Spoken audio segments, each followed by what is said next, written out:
look at that. We're ready to make some power. And it's back together.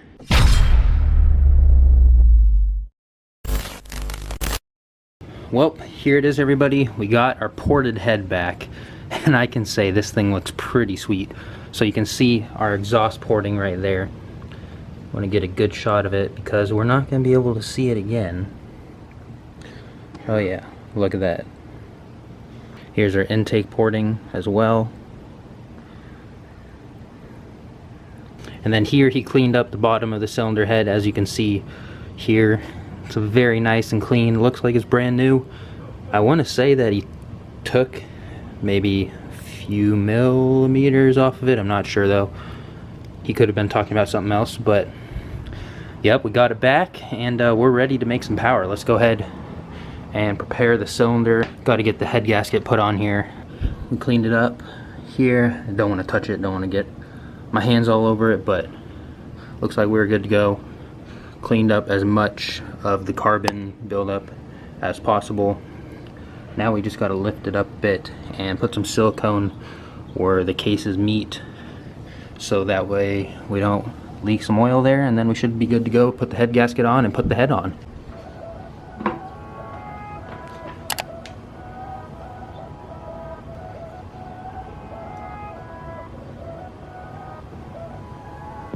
Okay, so we got the silicone where we needed it, where the case splits here. So we got the top of the cylinder cleaned up. So now we can go ahead and put on our Kawasaki head gasket. Here's the part number for those of you with the big bore, because it's kind of hard for me to find. So you can go ahead and order this from Kawasaki themselves. So let's go ahead, get the head gasket on, and then should be good to put the head on and bolt it down.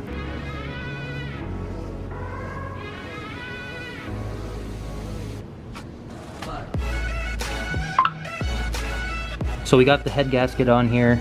A lot of people always wonder about clearance and whatnot for the water jacket. So as you can see here, we have, I guess, the metal ring of the head gasket, and then we have our water jackets right here. You can see that the head gasket fits up real nicely, and judging by how much work I had to put in to get the leftover material from the old gasket, I'd imagine that we shouldn't have any head gasket issues in the future.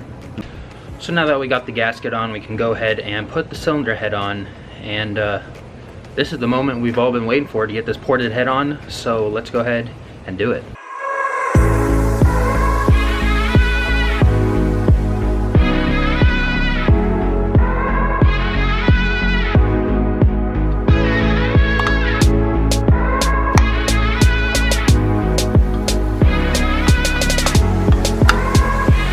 Oh yeah, another thing I forgot to mention is that he added a little bit of spring pressure in here as well. And he even tested when the springs would bind up, at what lift they would bind up. And he said 440 thousandths is when they would bind up. So it doesn't really look like we need aftermarket spring kit for when I do the cams. I plan on doing the webcam 55s, which have 352 thousandths of lift. So we should be good there after we test out this ported head a little bit.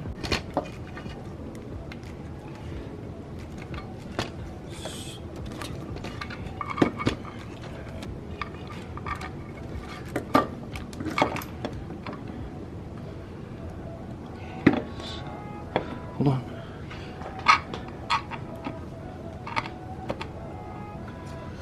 So the cylinder head is on. Now we just gotta drop the head bolt washers in here and then go ahead and torque down the head.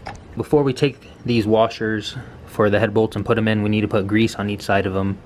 This side we're just gonna put grease on them and then drop them in. The other side we're gonna put grease on them and then go ahead and put them on the head bolt, so that way we don't have a chance of dropping them into the cam chain tunnel, because I can tell you that probably will not be fun. So now we can go ahead and grease up the threads here. Got some Honda assembly paste. Gonna put it on the surface of the bolt and as well, and the threads here. We got the head bolts in, so now we're gonna go ahead and hand thread them down.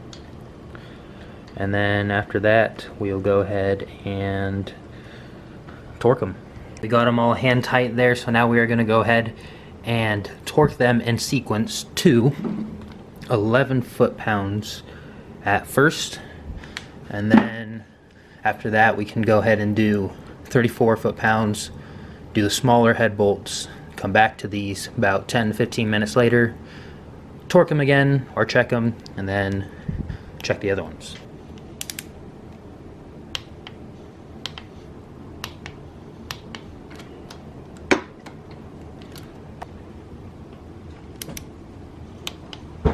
Let's go ahead and drop in 6 bolts. Okay, all the bolts are in. Now we just need to go ahead and check the big ones here and then the small ones, and then we should be good. Alright, head is all torqued down. Now we can go ahead and put the front chain guide back in, and then the cams.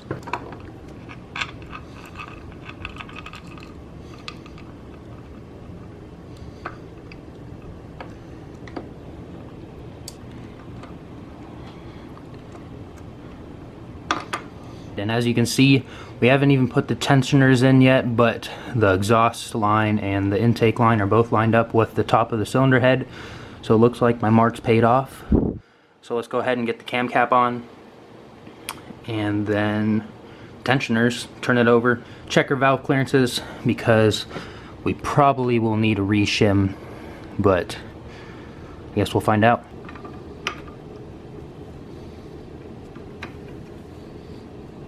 Okay, so got the cam cap down and the valve clearances were too tight. So that's it for tonight. We got to go to the motorcycle shop tomorrow, get some shims, and then hopefully get it in spec, and then we should be good to go to put the rest back together. Alright everybody, next day here. I got an assortment of shims here, hoping that we have the right size here. Both of them were way too tight, like I said, so I got 2.7, 2.75, and 2.85 millimeter. The stock ones were 3 millimeter.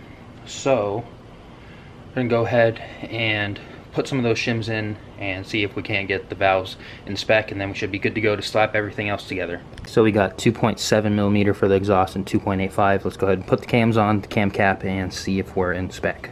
So for the intake, we are between 6 and 7 thousandths. The service manual calls for 4 and 7.5 thousandths, and so that's the biggest shim I got. I'm thinking that I should probably go to 2.9 millimeter. I mean, we are in spec, but it's kind of on the looser side. The exhaust side, though, we have to change. I went with the smallest one, 2.7, and it's too loose, so I think I'm going to go to 2.75, see if that works out better. Alright, so 275 in the exhaust side. Go ahead and put the buckets on here. 2.85 for the intakes. Let's do it again. Okay, sweet. So on this bucket for the intake, we got between 5 and 6, and it's supposed to be between 4 and 7.5. This one we got between 6 and 7. And then the exhaust is supposed to be between 6 and 10 or 9 thousandths. This one is between 9 and 10, and then this one is between 8 and 9. So my machine shop guy said that the valves should tighten up too as they settle in, so we should be good on the valve clearance. So let's go ahead and torque down the cam cap now fully, and then put the tensioners in, and then everything from there should be pretty quick. Looks good so far. The timing is a little bit advanced, like my machine shop guy said. He said with the stuff that he did to the seat and whatnot, be a little bit advanced, but as you can see, it's practically almost level. So he said might lose a little bit of top end. We're gonna be doing cams here after we get the tune and some testing, so get the tensioners in, and then should be good to put the valve cover on, throttle body, and then fuel tank, and we should be in business. So the tensioners are in. The lines are pretty even with the top of the cylinder head. Let's go ahead and crank it over, make sure we're in time.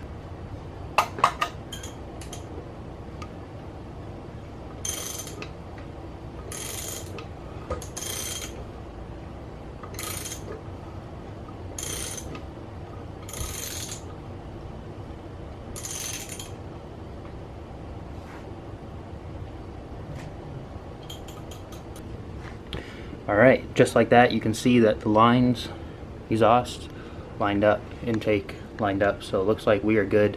So last couple of things we got here is we got to put the thermostat in, and then the oil pipe banjo bolt right here, and then valve cover goes on, throttle body goes on, and fuel tank. Then just got filled up with oil, coolant, and we will be good to go. Next up is the thermostat here with the bleeder hole facing upwards, and if you remember, it is fat side in, as we like to say. So bleeder hole is up, and then go ahead and torque the mounting bolts to 87 inch-pounds. Okay, everybody, back home here. Just got home from a car meet, so we got to finish up the KLX tonight because tomorrow we're going to be taking it to the dyno. So all we got to do here is just put the valve cover on, throttle body, fuel tank, and then fluids. So valve cover is on, torque down. Now we just got to get the cylinder head, bracket, mount all torqued up here. Once that's done, we should be able to mount up the throttle body, and yeah, I think that's it until we can do the fuel tank plastics, and we also got to slap that power commander on. Alright, upper engine bracket is in place.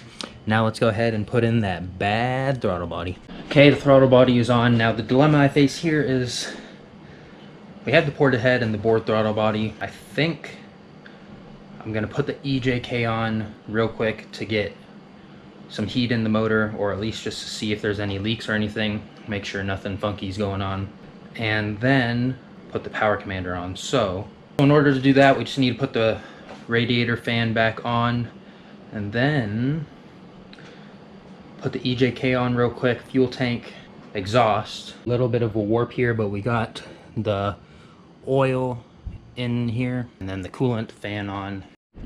It's also 11:38 for those of you wondering. Okay, sorry neighbors.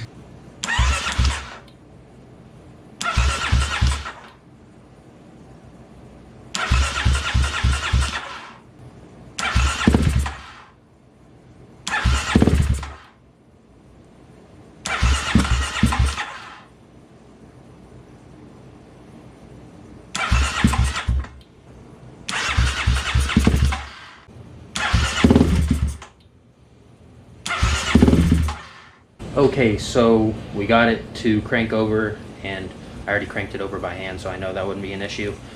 We got it to fire a couple of times too, but it's not wanting to hold idle, but that's okay. I just wanted to make sure that it cranked over fine, would fire. So now we can go ahead, put the power commander on it, and take it to the dyno shop tomorrow. So like the EJK, the power commander uses this injector inline type of deal. So we're going to plug this one here into the stock injector, and we're going to take this one and plug it into the Kawasaki harness injector. So normally this would just go to the stock injector, but since the power commander is going to the stock injector, we have to take this one here and put it to Kawasaki harness. So next thing we will go ahead and knock out is the ground here on the power commander. As you can see, it's going to go to the ground of the battery. So just got to take this ground off. Okay, the ground is mounted up now. Now we got to take these right here. So we go ahead and plug this in. Now that we took out our O2 bypass from the Kawasaki harness and plugged in the power commander one, now we take the other connector here and plug in our O2 bypass here.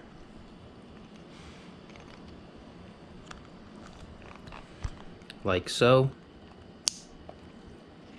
So now we have the O2 bypassed with the power commander.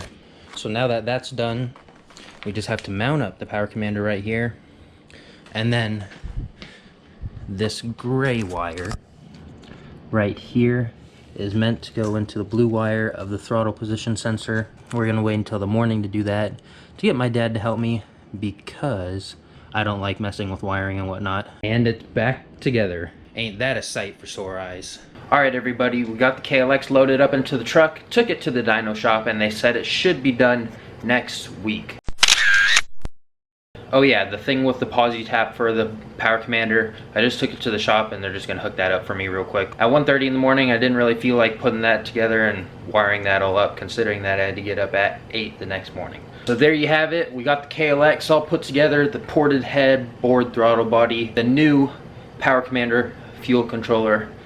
This thing is getting ready to rip. I'm excited for it to get back. I'm gonna ask them to see if they can get a shot of it on the dyno. So the next video on the KLX should be the dyno results, and then the video after that's gonna be the first ride with all the mods. Super excited to have it back on the channel and provide some entertainment for you guys. But that is gonna do it for today's video. If you enjoyed, be sure to give it a big thumbs up. Also share it to your friends and those who may enjoy it. And of course, if you're not subscribed, what are you doing? Go down there, hit that subscribe button, get the bell on to keep up with the KLX. Go in stage 3 to catch those videos when they come out, and of course the FZ-09 and the Corvette. But with all that being said, join the club, and I'll see you in the next one.